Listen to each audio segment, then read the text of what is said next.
ჩვენთან სტუდიაში იმყოფებიან ქალთა რეაბილიტაციის ასოციაციის პრეზიდენტი, სამიანო გინეკოლოგიური კლინიკა ვენუს ჯორჯიას მეან გინეკოლოგის მედიცინის დოქტორი ქალბატონი მანანა აბულაძე და ამავე კლინიკის მეან გინეკოლოგი ქალთა რეაბილიტაციის ასოციაციის სამეცნიერო საბჭოს წევრი მედიცინის დოქტორი ქალბატონი ნათია შარაბიძე. მოგესალმებით. დილამშვიდობისა. მადლობას მოგახსენეთ ჩვენთან მოგზანებისთვის. ბრძანეთ. მოგესალმებით. მადლობას გიხდით მოწვევისთვის და მინდა თქვენ მრავალრიცხოვან მაყურებელს მივესალმო და მშვიდობიანი დღე ვუსურვო. დიდი მადლობა. დიდი მადლობა კიდევ ერთხელ რომ ჩვენთან ერთად ხართ. ნინომ უკვე გააჟღერა თქვენი წარდგენისას ქალთა რეაბილიტაციის ასოციაცია და პირველ შეკითხვას პრინციპში მარტივად დავსვამ. უკვე რამდენიმე წელია თუ არ ვცდები არსებობს ეს ასოციაცია და რამ განაპირობა მისი დაფუძნება და შემდეგ უკვე იმ ფუნქციაზე ვისაუბროთ, რაც მას აკისრია. მოგახსენებთ ეხლავე. ქალთა რეაბილიტაციის ასოციაცია დაფუძნდა სამიანო გინეკოლოგიური რეაბილიტაციის ცენტრ ვენუს ჯორჯიას ბაზაზე. 10 წლის წინ და 28 იანვარს ჩვენ აღნიშნავთ ამ ღირსშესანიშნავ თარიღს პარლამენტის ეროვნული საჯარო ბიბლიოთეკის საკონფერენციო დარბაზში. ქალთა რეაბილიტაციის ასოციაციის დაფუძნების ძირითადი მიზანი იყო, რომ სამიანო გინეკოლოგიური რეაბილიტაცია დაგვეფუძნებინა საზოგადოებაში და დაგვემკვიდრებინა რეაბილიტაციის ეს მიმართულება. კლინიკა ვენუს ჯორჯია და ქალთა რეაბილიტაციის ასოციაცია გააერთიანა საერთო ხედვამ და მიზნებმა და ეს ყველაზე მთავარი ჩვენი მიზანი გახდათ ქალის რეპროდუქციული ჯანმრთელობის გაუმჯობესება, რის მეშვეობითაც შობადობის მაჩვენებელი უნდა გავაუმჯობესოთ.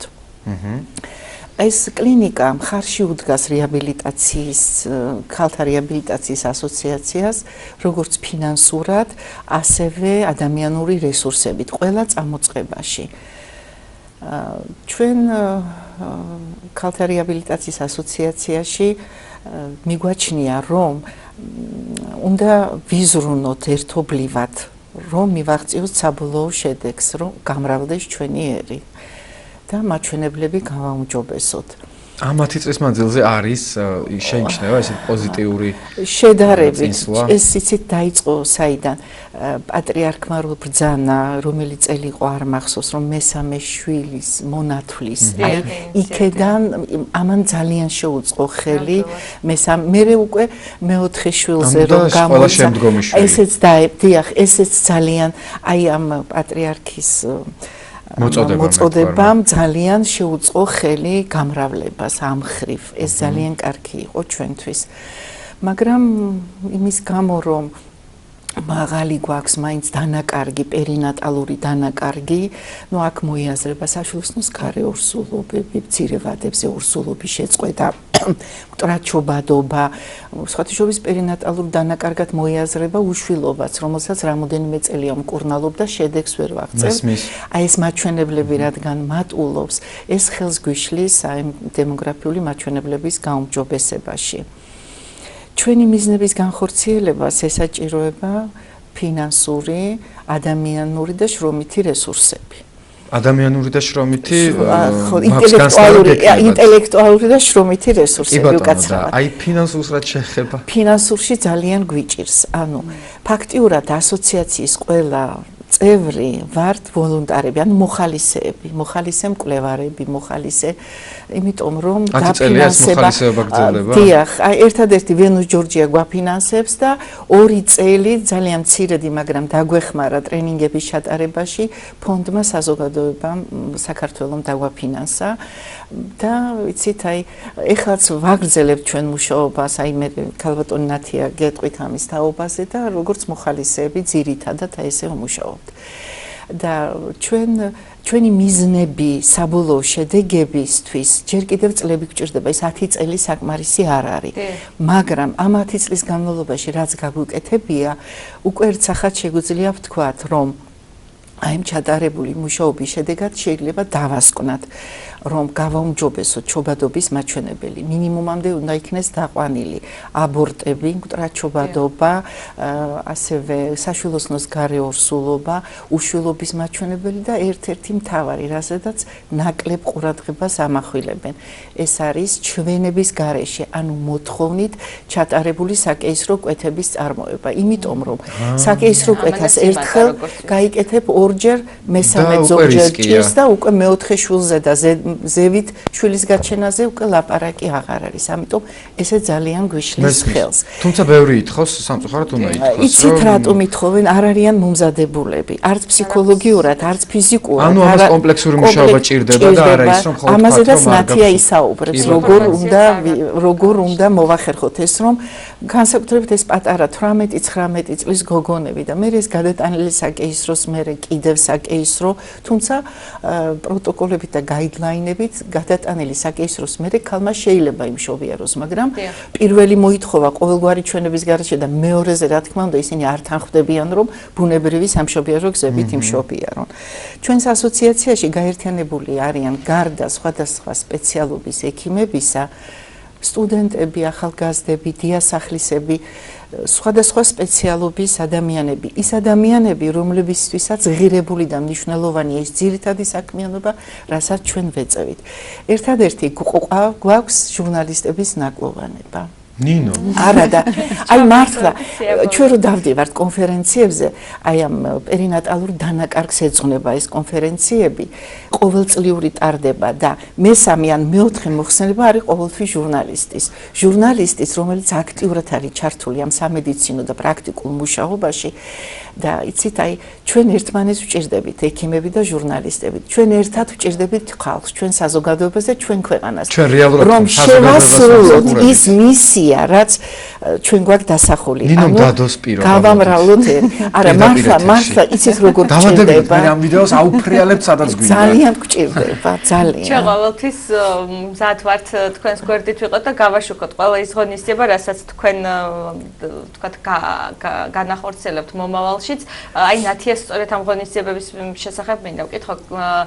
ნათია, თქვენ აი მიზნებზე შეისაუბრა ქალბატონმა მანანამ, მაგრამ აი ამ მიზნების მისაღწევად ატარებთ უამრავ ღონისძიებას და სხვა აქტივობები გაქვთ. აი რომ გააცნოთ ჩვენს ტელემაყურებელსაც, აი რა ეფექტური გზებით ცდილობთ აი ამ ყველაფრის მიღწევას. როგორც ქალბატონმა მანანამ ბრძანა 10 წელია სწორედ ამ საქმიანობით ვარ დაკავებული და დავიწყეთ თავიდან ტრეინინგებით, ანუ პრაქტიკული სემინარებით ექიმებისთვის.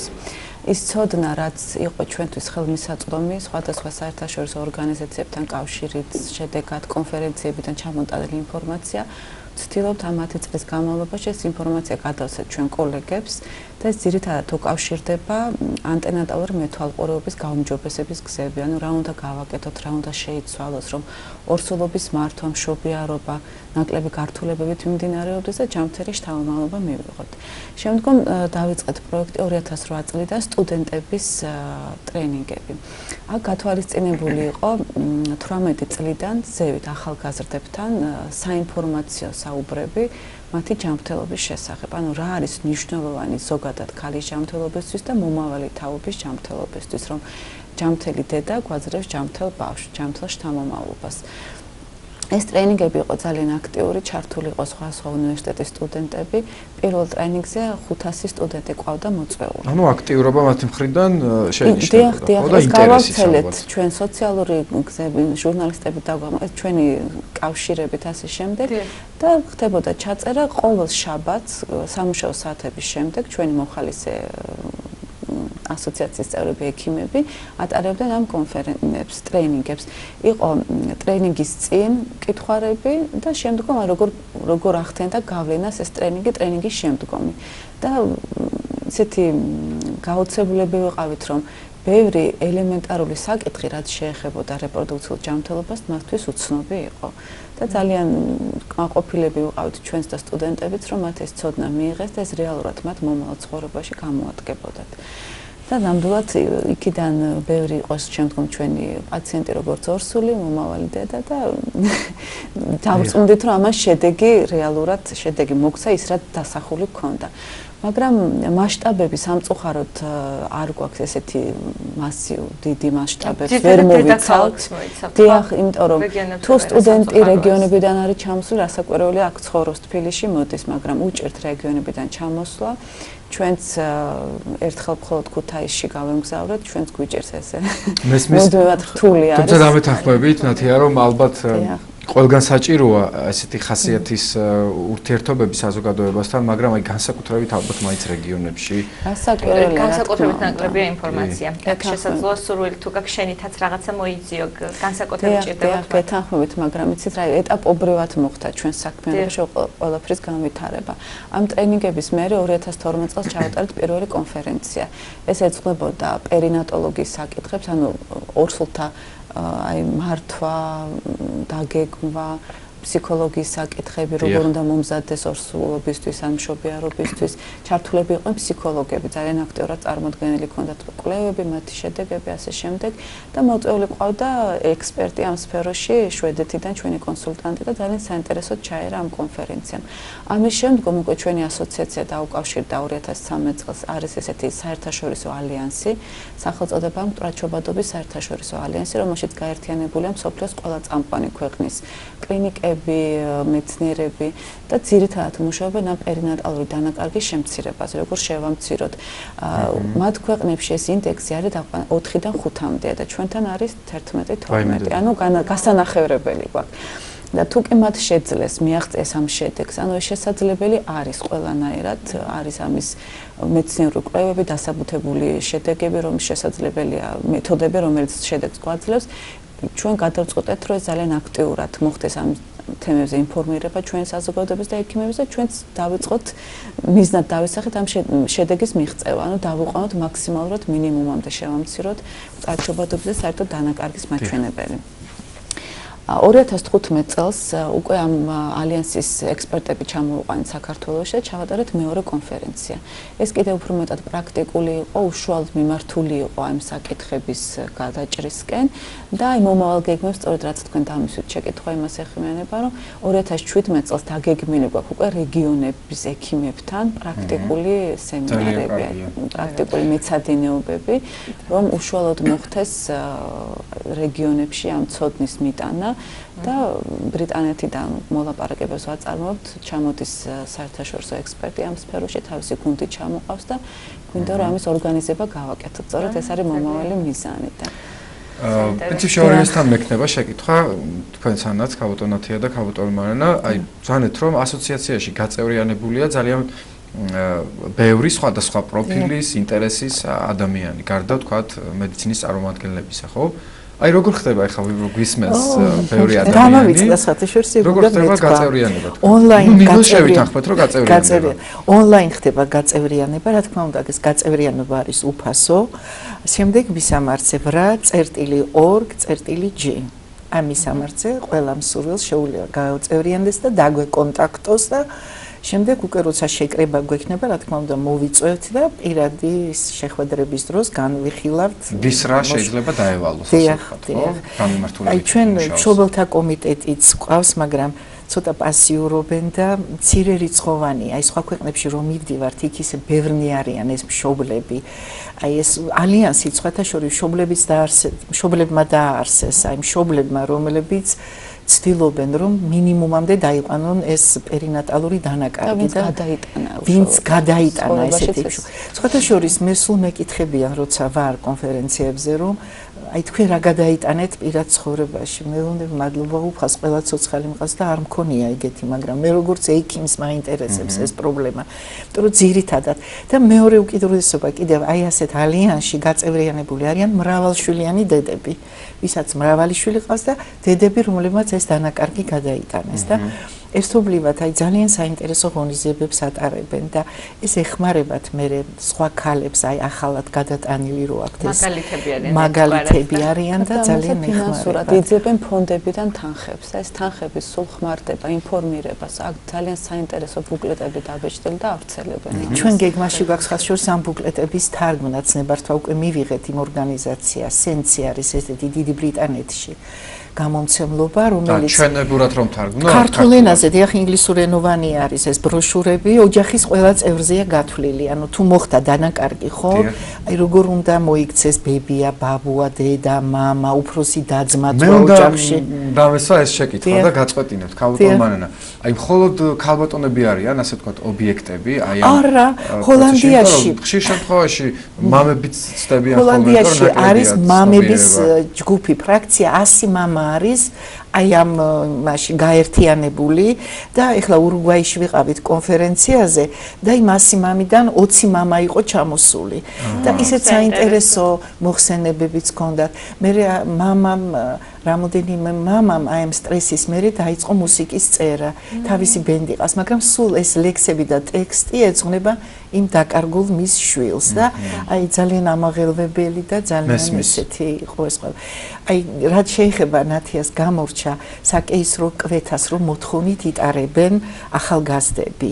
ეს იმის ბრალია რომ ინფორმირებულები არ არიან ისინი, რამდენად განსხვავდება ბავშვი, რომელიც ბუნებრივი გზებით დაიბადა ბავშვისგან, რომელიც საკეისრო კვეთით დაიბადა. ფსიქოლოგებმა შეისწავლეს ესეთი ბავშვები ადრეულ ჩვილობაში, სქესობრივი მომწიფების ასაკში და შემდგომ პერიოდშიც. აღმოჩნდა, რომ ესეთ ბავშვებს არ აქვთ ინიციატივა, ლიდერობის უნარი, ფიზიკურად ჯანმრთელები არ არიან, უფრო სამჯერ უფრო ხშირად ავადდებიან სხვადასხვა ვირუსული ინფექციებით და იმიტომ რომ იმ ბავშვმა, რომელმაც სამშობიარო გზები გადაალახა, იბრძოლა და იშრომა დაბადებისთვის, ის უფრო გამოწვრთოფილია, ის უფრო ჯანმრთელია. ამიტომ მშობელთა სკოლა, ანუ ეგრეთ წოდებული ანტენატალურ კლასებს აქვს ძალიან დიდი მნიშვნელობა. აი თქვათ ინფორმირებული არ იყო 18 წლის გოგონა გათხოვდა და უკვე ფეხმძიმეთ არის, ხო? მაგრამ ის რო დაფეხმძიმდა იმ პირველი დღიდან თუ ივლის მშობელთა სკოლაში, ვენუს ჯორჯიაში მშობელთა სკოლაში ორსულთან მუშაობს ნეონატოლოგი, მუშაობს ფსიქოთერაპევტი და ფიზკულტურის ინსტრუქტორი. ანუ რა ხდება, იცით, აი ყველა თემაზე აბსოლუტურად მომზადებული ეს ორსული.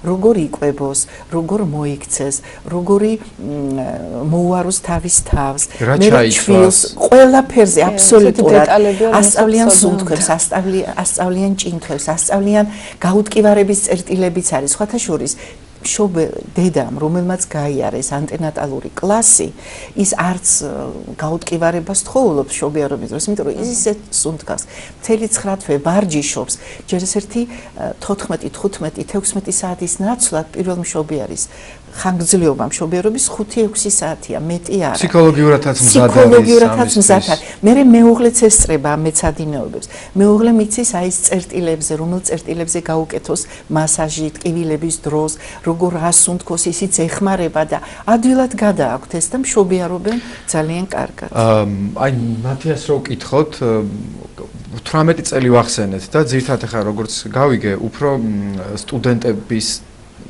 უკვე სტუდენტებისთვის ტარდება ეს როგორ ქვია ამას ტრენინგები და არ არის თქვათ თქვენს ინტერესში ან ამისი გამოცდილება იგივე თქვათ ევროპული ქვეყნების მაგალითზე რომ სკოლიდანვე ან უფრო მაღალ კლასებში მოხდეს აი ესეთი ტრენინგების ჩატარება იყოს რაღაცა თუნდაც კვირაში 1 საათი სადაც ქალბატონიც და თქვათ მამაკაციც რომელიც უკვე შემდგომში ემზადება ცხოვრების ასპარეზზე გამოსვლისთვის და ის უნდა იქცეს საზოგადოების სრულფასოვან წევრად მეტი ცნობიერება უფრო მაღალი ქონდეს აი ამ საკითხებთან მიმართებით ვიდრე დღეს გვაქვს სამწუხაროდ ეს ძალიან აქტუალური საკითხი არის და ყველა ის ექიმი რომელიც ჩვენს სფეროში მოღვაწეობს ერთმნიშვნელოვანი ყველა ამას აღნიშნავს რომ როგორ ჭირდებათ ახალგაზრდებს რომ ეს ცოდნა ქონდეთ მაგრამ რაღაც არასწორად აი იყო დიდი აჟიოტაჟი რაღაც ისეთი პროტესტები, მაგრამ ისეთ რა ეს უნდა იყოს ინფორმაცია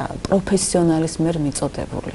უნდა იყოს დაგეგმილი ისე რომ აი ძირთადად ისეთი თემებია რომ გოგონებს და ვაჟებს ცალ-ცალკე უნდა ჩაუტარდეთ და ეს უნდა იყოს პროფესიონალური ინფორმაცია და ის რაც მათი ჯანმრთელობისთვის არის ძალიან მნიშვნელოვანი. გამოცდილება არსებობს ხო ნათია? იცით რა, ჩვენს უცხო ქვეყნებში კი რასაკვირველია. თუნდაც აი ბიოლოგიის შესწავლის დროს ხო, როდესაც სწავლობენ, ხა მეც ყავს შვილები, რომელიც სკოლაში არიან, ეს თემა რეპროდუქციული ჯანმრთელობის იცით როგორ აი ეს უცებ გადაივლიან ხოლმე რაღაც უხერხულობა.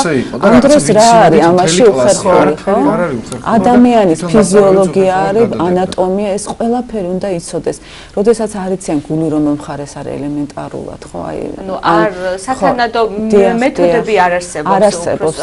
და ჩვენი კოლეგები, ვინც ამ რეპროდუქტოლოგები აინგენ, ყველა ძალიან მონდომებულები ვართ და ისე მოხალისეება ძალიან დიდი სურვილი აქვს ყველას, რომ თუ მათ ექნებათ ნებართვა, შეიძლება მათი გადამზადება და სკოლებში მე-11 და მე-12 კლასში პროფესიონალმა მიაწოდოს ინფორმაცია ახალგაზრდებს, იმიტომ რომ სკოლას რო ამთავრებენ ბევრი ქორწინდება და გარდა იმისა რომ ჯანმრთელ შთამომავლობაზე ზრუნავთ ხომ ძალიან ბევრი ისეთი დეტალები არის ინფექციები გადამდები რომელიც აი ძალიან ბევრი დეტალებია რომელიც არიციან განსაკუთრებით ვაჟებმა და ძალიან ბევრ პრობლემას უქმნიან მომავალში თავიანთ ოჯახებს თავიანთ შვილებს და თავის მეუღლის ჯანმრთელობას და ამიტომ ისეთი საკითხებია რომელზეც პროფესიონალმა უნდა მიაწოდოს ინფორმაცია ახალგაზრდებს. ზოგადად ჩვენი საზოგადოების პრობლემა ესეთი და მეც მახსოვს ახლა სკოლის პერიოდში სულ რაღაც გვეცინებოდა ამ საგანზე და რაღაც როცა ადამიანის გარბენით ხდებოდა ხოლმე. გადავედით ხო საერთოდ, მაგრამ იცით მე ვფიქრობ ეს სწავლების მეთოდის პრობლემა უფროა, რადგან ნებისმიერი საკითხის მიწოდება შეიძლება ადამიანზე ისე იმ ფორმით, რომ არ გამოიწვიოს არც უხერხულობა, არც და პირიქით იყოს, ამიტომ აქ უფრო მეთოდოლოგიურ პრობლემას ალბათ და ეს არ შეიძლება იყოს აი ესეთ აუდიტორიაში, ეს უნდა მოხდეს აი ესეთ პატარა თასებში კომპლექსურად, რაღაც ჯგუფობრივად, ესეთი საკითხებია, ფაქიზი თემა არის და ამიტომ ესეც უნდა მივაწოდოთ ინფორმაცია, რომ ინტერესიც გქონდეთ. ბავშვებს ინტერესიც არა აქვთ, იმიტომ რომ არ სწავლიან სათანადოდ.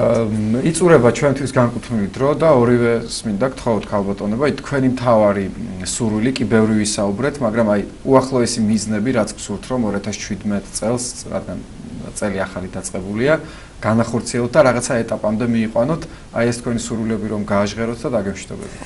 მე ვუსურვებდი ყველა ქალბატონს, რომ შეინარჩუნოს მარადიული სილამაზე, გამრავლებულები იყვნენ, რაც შეიძლება, იმიტომ რომ ცნობილია, რომ მრავალშვილიანი დედები უკეთ გამოიყურებიან და დიდხანს ცოცხლობენ. და ყველა მათი სურვილი რაც გქონდათ ის ასრულებოდა. ჩვენ კი აგვისრულდეს აი ის რაც ნათიამ მოგახსენათ, რაც დაგეგმილი გვაქვს, რომ ის ყველაფერი აგვისრულდეს და ჩვენი ძალისხმევით გავაუმჯობესოთ კიდევ უფრო ჩვენი დემოგრაფიული მაჩვენებლები. ნათია? მეც ასევე გავაგზავნებ ქალბატონი მანანას ნათქვამს. სურვილი აი კონკრეტული გვაქვს ის რომ გავაუმჯობესოთ მეთვალყურება ამ სფეროში. ინფორმაციის მიწოდება და ყოველდღურად ჩვენ ამ საკითხებზე ვმუშაობთ და იმედი მაქვს, ეჭვიც არ მეპარება, რომ ეს უკეთ და უკეთესად განვითარდება და შედეგს მივიღებთ. აი ეს ჯანმრთელი საზოგადოება. და აი რეგიონების ლოცვას, იმიტომ რომ ერთ-ერთ პრობლემად დაასახელეთ და ჩვენც ისე ვფიქრობთ, რომ ძალიან დიდი პრობლემაა, რომ აი გავცდეთ დედაქალაქს და რეგიონის მოსახლეობასაც მივცეთ ეს ინფორმაცია. წარმატებებს კი თქვენს გვერდში ვართ. მადლობა. დიდი მადლობა ჩვენ სტუმრებს და მე შეგახსენებ ჩვენთან პირდაპირ ეთერში საუბრობდნენ ქალთა სარეაბილიტაციო ასოციაციის რეაბილიტაციის ასოციაციის პრეზიდენტი სამიანო გინეკოლოგიური კლინიკა ვენუს ჯორჯიას მეან გინეკოლოგი მედიცინის დოქტორი ქალბატონი მანანა აბულაძე და ამავე კლინიკის მეან გინეკოლოგი ქალთა რეაბილიტაციის ასოციაციის სამეცნიერო საბჭოს წევრი მედიცინის დოქტორი ქალბატონი ნათია შარაბიძე.